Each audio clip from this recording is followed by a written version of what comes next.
কত প্রাণ হলো বলিদান। রানী চলে আসছে।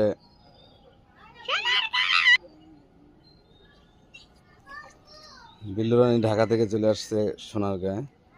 ও হচ্ছে আমার নানি বলছে যে ও প্রেগন্যান্ট। ইয়ে ওখানে বাচ্চা হবে। রানী চলে আসছে।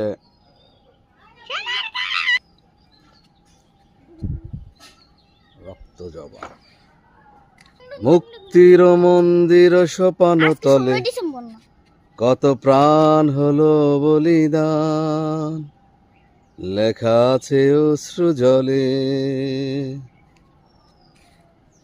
কত বিপ্লবী বন্ধুর রক্তে রাঙা বন্দিশালার ওই শেকল ভাঙা। কত তরুণ অরুণ গেছে অস্তাচলে মুক্তির মন্দির সোপান তলে কত প্রাণ হলো বলিদান। লেখা আছে অশ্রু জলে।